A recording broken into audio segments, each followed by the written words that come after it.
one of the big changes from last year to this year when we launched these incubators, both the bio incubator and the incubation cell, is that now both of these incubators have logos. So that's certainly some sign of upward mobility and progress. Okay, so our next organization that's going to be showcased is Seatides, and I'm going to have Neeraj come in and make a brief presentation.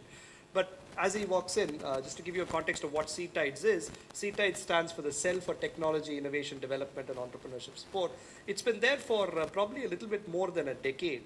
And in contrast with the other organizations that you've seen, which are either managed professionally or run professionally or are managed by faculty, Seatides is an organization that is completely run and managed by students. And Neeraj is a current student here, and he's going to tell you a little bit about what Seatides does for entrepreneurship.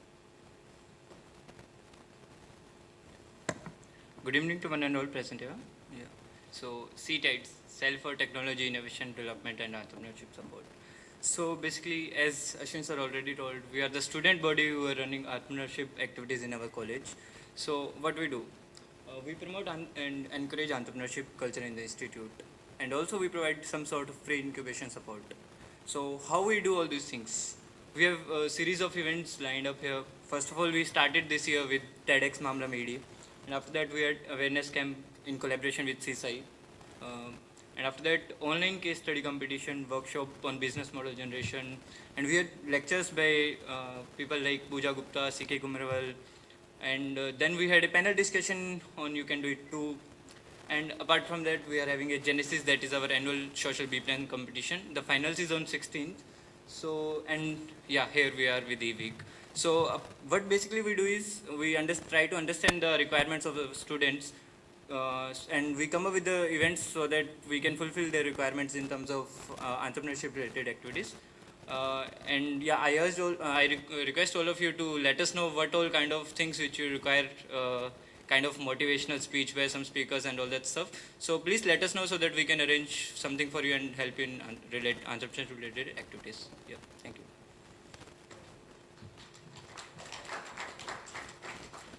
So since I'm also the faculty advisor for Seatides, I'm just going to weigh in with a couple of more points. So Seatides essentially does two things.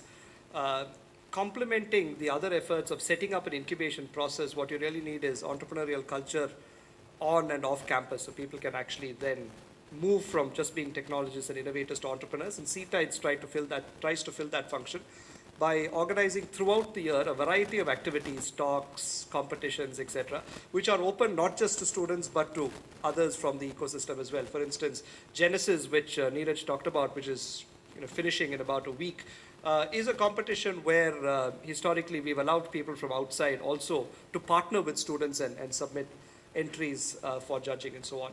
But in addition, Seatides is also the pre-incubator on campus, where innovations that where people would like to incubate, if they don't necessarily muster enough confidence, then what we do is we put them through a pre-incubation process at Seatides. We're in the process of renovating the basement of the Department of Management Studies, and once that's done in a few months, we will actually be able to house students or alumni there for a limited period of time and have them work on their venture and bring it to a point where it can actually be incubated within the incubation cell, within bioincubator, or within RTBI or wherever else. So from acting both as a pre-incubator and also acting as sort of the catalyst that creates this buzz around entrepreneurship, that's the role that Seatides plays, right?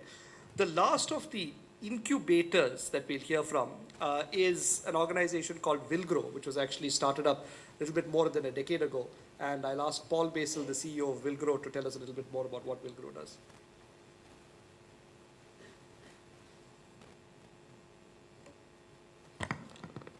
Thanks, Ashwin. So Suma made my life easier. She spoke about the opportunities at the among the villages of India. So we really focus on the relatively base of the pyramid, base of the economic pyramid in the villages of India. We believe that if those challenges have to be overcome, you need innovation, you need enterprise. And brilliant minds exist in IITs and IIMs and many other places. Our objective is to tap into this great resource and support them. And we've been doing that since now 13 years, incubated close to around 100 enterprises, and we've funded around, all these enterprises put together around 7 crores, and these companies have gone on to raise around 50 crores created around 3,800 jobs in villages of India, touched around 5 million lives. I'm rolling out these numbers to actually say we've touched just a tip of that opportunity. And there's more entrepreneurs like you here who needs to actually be encouraged to address some of these problems. And we believe that in that whole process, we believe that the big challenge is to get you started before commercial investors or even social investors can invest in you.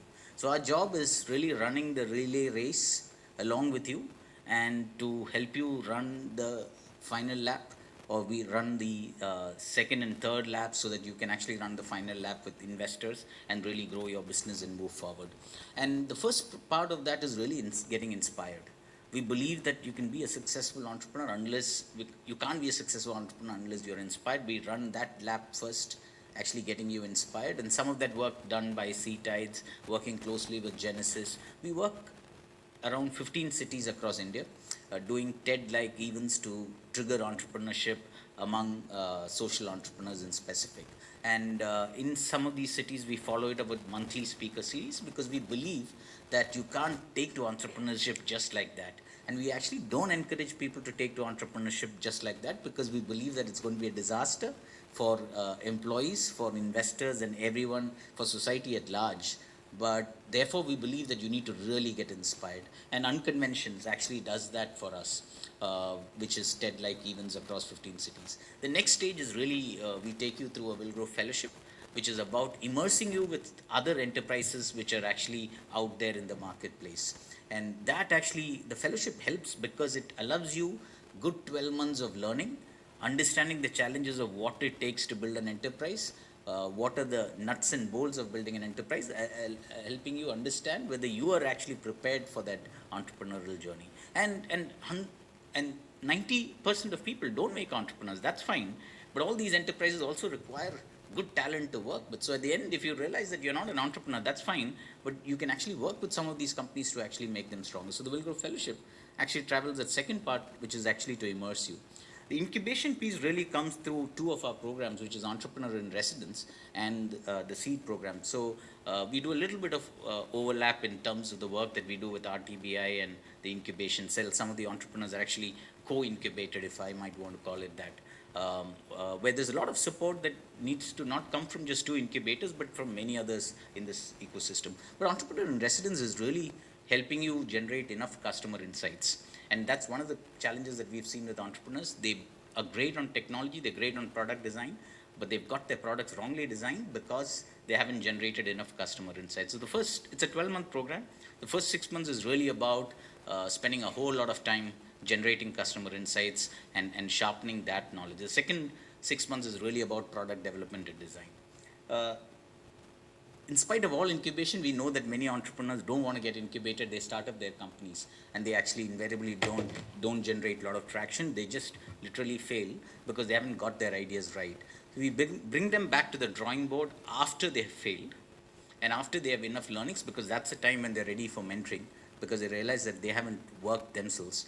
And we bring them back to the drawing board. It's a 6-month accelerator that takes them through redefining their business models, and the end of the program that helps them raise seed funding to the tune of $100,000. So that's really the incubation piece. We also invest. We do up to 50 lakhs of investment in the form of both equity and grant in very early stage social enterprises. And by doing all this, inspiring, immersing, incubating and investing in very early stage enterprises, we hope that we can create impact on the lives of the poor in India and make our humble contribution to addressing poverty in India.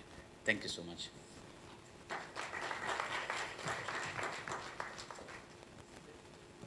So like I said a few minutes ago, if you're an entrepreneur at IIT Madras, then you have choice, right? Because you can look at several of these incubators for potential incubation, but that choice is also flexible. So we have actually two examples, one of which is going to be a panelist in the forthcoming session, where we've had students who've studied at IIT, have done research at IIT, have taken one of these classes on social innovation and entrepreneurship, who are then now currently working with Willgrow as entrepreneurs in residence. And one of them, Life Catalyst, again, which is going to be the panelist, is potentially looking at coming back and being incubated at the bio incubator. And so, your choice is not just to be stuck with one incubator. You can actually leverage the best of all worlds, if you will. There are certain services that some incubators provide that are very good, and you might want to leverage them before moving on to other kinds of services. So the ecosystem, in a sense, is sort of very cohesive in that way, right? So moving on from the incubators, we're just going to hear very briefly from some of the organizations that provide support to entrepreneurship at IIT Madras.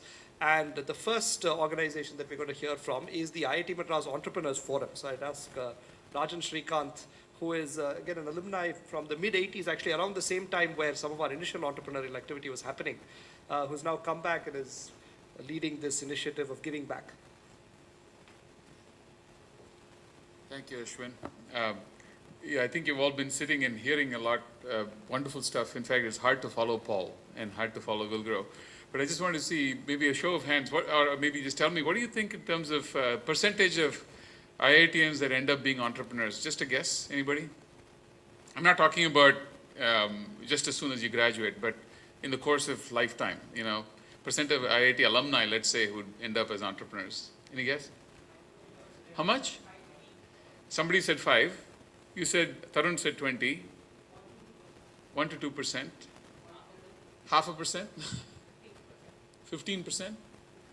Well, actually, I did a study about 2008 for, actually it was across all IITs, so I can't say this is necessarily true for IIT Madras, but across all IITs, about 11% of alumni are involved in entrepreneurial activity at some point in their life, or as a founder, as a co-founder. That's actually pretty significant, right? Now let's ask a second follow-on question. What percent actually start companies right out of IIT? 0.1, somebody said? Well, it's actually pretty low. It's about 2 to 3%. Okay, so it is this gap that, in fact, in some ways was the motivation for the IIT Madras Entrepreneurship Forum, is recognizing that somewhere that there is a entrepreneurial gene, if you will, among us, among the alumni, among students that end up being alumni, among faculty also, and the recognition that over the years IIT Madras actually has done a lot of technology development, technology that actually has kind of gophered up a little bit, raised its head, and then kind of gone away and not really become commercialized. It's the realization that there seems to be some kind of a gap in getting either students and faculty and or innovations created at IIT to market. And the sense that actually many of our alumni have actually gone off and been very successful as entrepreneurs. Of course, there's a gentleman here that I want to just quickly recognize because he happens to be from the very first batch of IIT Madras, 1964 graduate, Srini Nageshwar, who's sitting right here. Please, Srini, just stand up for a second. Is actually in many ways a great role model for what happens with IITians after you graduate. Had a full career at HP and at iOmega, and then after he retired was a mentor to a similar program like this. And then somebody in that mentoring program, it inspired him to go actually after he retired, when he should have been sitting on beaches, inspired him to become an entrepreneur. So for the last 12, 13 years, he's been running a company in the medical diagnostic space.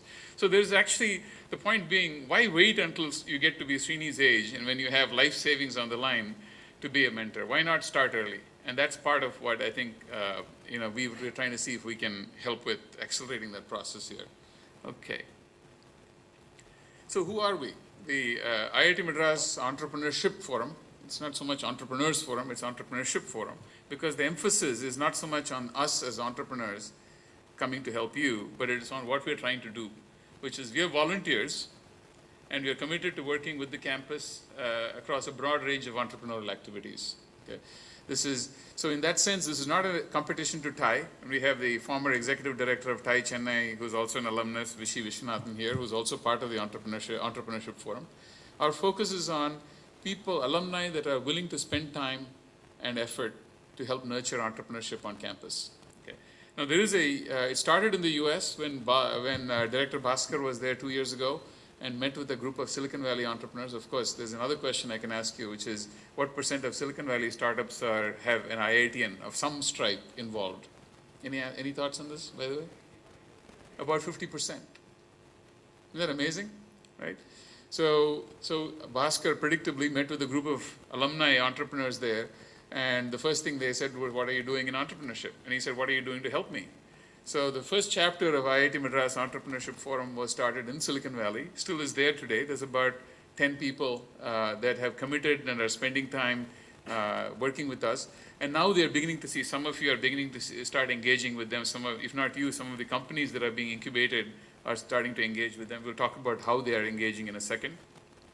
And then they said, look, what's the point just doing it back there in the US? You need to have, I'm sure there are entrepreneurs in India that can also participate and help with the entrepreneurship development efforts. And of course, we have our own wonderful examples, like a serial entrepreneur, Mr. D. Chandrasekhar, with the 1970 batch, who's also part of the Entrepreneurship Forum, and Mohan Narayanan, who's an example of somebody who spent time in the corporate world and has come back and, in his second career now is an entrepreneur, right? So we have a lot of entrepreneurs locally, so we said, let's create a team here also that's working with campus to nurture entrepreneurship. So what do? We bring our experience, our knowledge of best practices, our links and relationships and connections, and resources from other groups that we're involved with, like TIE, as well as, of course, our relationships with venture investors and angel investors to try and help. Okay. So what are the three areas we try to help with? Okay, the first is the kind of C-Tides type activity. We try to participate in whatever shape or form we can. The evangelizing, we call it. Okay? So getting involved in trying to create, I think it was Ashwin's phrase, he said, create the culture of entrepreneurship, right? And participate in it in whatever shape or form we can. So that's an area we try to participate, we try to help. But more importantly, we're also active in the two other areas, one being mentoring, where we realized that, again, I don't recall exactly where it came up, but somebody said, look, it's easy to get a technical mentor because there's plenty of technical people around here at place